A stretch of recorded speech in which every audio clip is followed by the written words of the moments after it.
Hi, my name is Madeline Chung, and today we're going to learn about Spanish. So let's get right into the slides.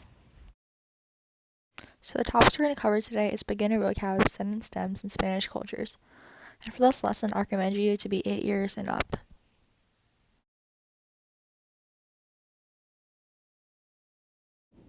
So to start us off, this is the most common greeting in Spanish, and it's "Cómo estás?" So in English, this means "How are you?" So if someone asks how are you, you most likely respond "Good." How about you? Or "I'm feeling okay." So these responses in Spanish are "Bien y tú," which means good and you, and as well as así así is a really simple way to say that you're doing okay. And then another more complex way of saying that you're doing fine is "Estoy contento," which is what you would say if you were a male, but if you were a female, you would say "Estoy contenta." So one you might know already is "Hola," which is really simple. It means hello. And then we have "Buenos dias," "Buenos tardes," and "Buenos noches." They all will start with "buenos," which means good, and then "dias," "tardes," and "noches" are day, afternoon, night, and respectively. So that's something really unique about Spanish is that it's often a combination of different phrases. So moving on, we're going to talk about common farewells. So first off, we have adios, which means goodbye. It's the most simple one. And we can also say hasta la vista or hasta la mañana, which means see you later and see you tomorrow. If you plan to see your friend or your family member in the future, this one is more informal and it's not something you would want to use with a teacher or a boss, for example. And then a really complex way of saying I hope you have a good day is espero que tengas una buena día. This uses the grammar structure of the subjunctive and is definitely something you'll learn as you progress as a Spanish speaker. And for something more informal, we have besos, which means kisses, which is very common in Spain and it's used to say goodbye to a friend. And then we also have despedida, which means farewell, and is also something you would use with a friend. A really cool quote is to have another language is to have another soul. This was said by Charlemagne, and I think this really rings true. As you learn a language, you learn more about the culture, and you develop a greater understanding and appreciation of that culture and the people. So starting off with some beginner vocab, we have please, thank you, and sorry, which mean por favor, gracias, and lo siento in Spanish. And these are really simple words that we use a lot in the English language. And if you ever take a trip to Spain or a Spanish-speaking country, you can just use these to come off as polite in public settings or at restaurants or in general. So also, there's salud, which means bless you in Spanish. And I know you guys have probably heard that in America, but it's actually a Spanish word, which is really interesting thing that I learned when I started first learning Spanish. And then we have sí and no, which mean yes and no. It's pretty simple and self-explanatory.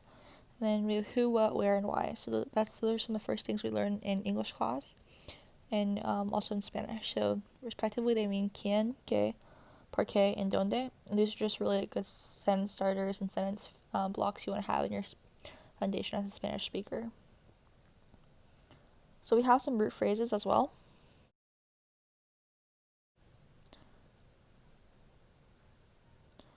So to start us off, if you're ever in Spanish class and you want to know how to say English phrase in Spanish, you'd say "Cómo se dice blank" in español. So if I wanted to know what the word for bathroom was in Spanish, I'd ask my Spanish teacher, "Cómo se dice bathroom in español?" So another simple phrase is "¿Qué hora es?", which means "what time is it?" So that's really good for conversational use. And then if you're ever in a public setting in Spain and you want to know where something there is, like you would say "¿Dónde estás?", "el baño," or "a biblioteca," which means library. So if you want to say how you feel or who you are, you would say "yo soy." So for example, I would say "yo soy una persona muy feliz," which means I'm a very happy person. So this can be used to describe your personality and just a lot of other things. And then if you want to describe how old you are, you would say "yo tengo blank años," which means I have or I am blank years old. So basically, if you say you were 10 years old, you would say "yo tengo 10 años." And if you want to just express your likes or dislikes, you could say "me gusta," "me encanta," "me gustaría tener" if you're ordering something at a restaurant. And if you're having a conversation with someone and want to get to know them better and their likes, you'd say "¿Qué te gusta?" So what do you like? If you want to know their hobbies, you'd say que te gusta hacer, or there's a lot of different ways to build on que te gusta. It's a really key phrase. And then if you're trying to thank a teacher or a friend or a server, you could say gracias por and what I really did for you. So if someone brings you water, you could say gracias por la agua.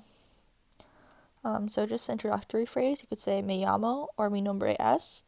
And a key mistake a lot of people make is saying me llamo es, which means I call myself is, which is incorrect, obviously.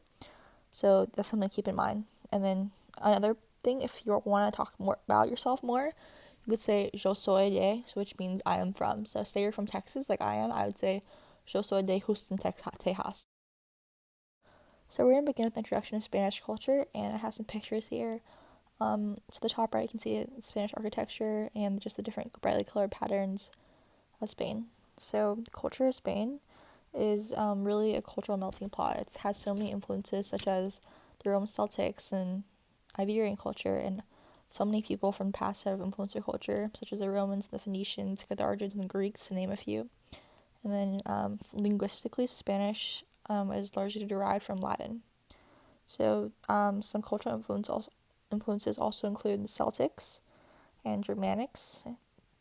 But something interesting is that Muslims actually had a very large cultural impact on Spain, because for a large period of time in the 1400s, around that area, the Muslim caliphates actually had possession over Spain until they recaptured it and began the era of exploration. So that's something interesting to note.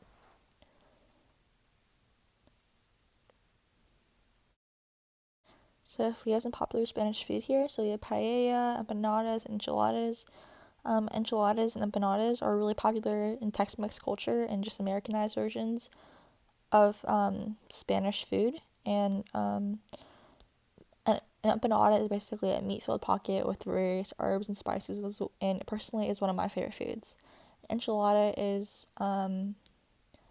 sort of burrito covered in tomato sauce and cheese, and it's really unique. And a paella is something you'll find mostly in Spain, not really here in the United States, but it's a saffron infused rice with seafood, and I know that sounds really different than what we have, but it's extremely delicious. So I'm also going to talk about some famous Spanish-speaking artists, singers, and actors. So first off, we have Jennifer Lopez, also known as J-Lo. She's super popular and iconic. She's a singer and a dancer primarily, and she actually performed at this year's Super Bowl, which is super cool. And then also we have Gina Rodriguez. She's been on a lot of huge TV shows and is a huge advocate for more representation in traditional media of Hispanic people.